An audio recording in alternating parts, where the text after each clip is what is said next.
বন্ধুরা, কথা হচ্ছে 2014 সালের যখন ভারতের প্রধানমন্ত্রী নরেন্দ্র মোদী সবে এসেছে, তখন আমাদের বিদেশমন্ত্রী ছিল স্বর্গীয় সুষমা স্বরাজ ম্যাম, যিনি ভারতের প্রথম এমন মহিলা বিদেশমন্ত্রী ছিল যিনি পাকিস্তান থেকে শুরু করে আমেরিকাকে পর্যন্ত নিজের স্পিচে অবাক করে রেখেছিল।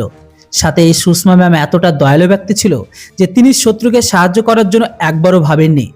আজকে সুষমা ম্যামের কথা এই কারণে বলছি, কেননা ইনার কারণেই তো আজকে মালদ্বীপ ফল ফুলে ভরে গেছিল। তো সেটা কিভাবে, চলুন আপনাদের বলে দিই। কথা হচ্ছে 2014 সালের মালদ্বীপের রাজধানী মানে মালি শহরের জলের এক এক ফোঁটার জন্য তারা কাতরাচ্ছে।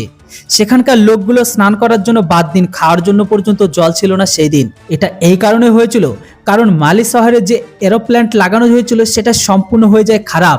আমি আপনাদের বলে দিই যে মালদ্বীপ আজকে কিন্তু বৃষ্টির জল আর ভূগর্ভের জলের উপর নির্ভরশীল। মালদ্বীপের কোনো জায়গায় কিন্তু আজকের দিনে কোনো মিষ্টি জল একদমই পাওয়া যায় না, আর না কোনো মিষ্টি জলের খাল বিল বা নদী আছে।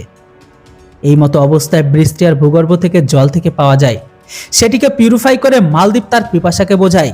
কিন্তু 2014 সালে মালদ্বীপের যখন এরোপ্লেন খারাপ হয়ে যায়, তখন গোটা শহরে এক এক ফোঁটা জলের জন্য কাতরাচ্ছিল সবাই।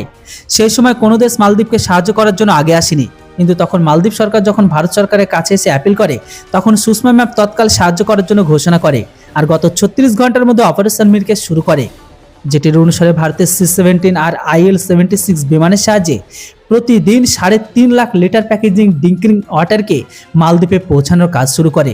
কিন্তু সেখানে মালদ্বীপের প্রতিদিন প্রয়োজন ছিল 1 লিটার ড্রিঙ্কিং ওয়াটার। সেই দিন ভারত মালদ্বীপকে জলের সাথে সাথে ফ্রিতে মেডিসিনও দিয়েছিল, এর সাথে সাথে এরোপ্লেনের জন্য যে সমস্ত জিনিসগুলো লাগতো সেগুলো দিয়েছিল। কিন্তু আজকে মালদ্বীপে এগুলো সব ভুলে গেছে। কিন্তু সময় সবার সমান সমান হিসাব করে। কিছু রিপোর্ট অনুসারে মালদ্বীপ চীনের থেকে যে এরোপ্লেনকে কিনেছে সেটিতে আবারও টেকনিক্যাল প্রবলেম চলে এসেছে, যেটার কারণে মালদ্বীপ তাদের প্রয়োজনীয় জলের পিউরিফাই করতে পারছে না, আর মালি শহরে শুদ্ধ জলের ঘাটতি হচ্ছে। তো এমন সমস্যা শুরু হলে মালদ্বীপ সবার প্রথমে প্রভাবিত হয় মালদ্বীপের হোটেলস, রেস্টুরেন্ট, কারণ সব থেকে জলের প্রয়োজন তো ওখানেই বেশি পড়ে। আর এখন এই প্রবলেমকে ঠিক করার জন্য মালদ্বীপ ভারতের কাছে টেকনিক্যাল সাহায্য চাইছে, কেননা এর আগের বার ভারতের টেকনিক্যাল মালদ্বীপে এই সমস্যাকে সমাধান করেছিল।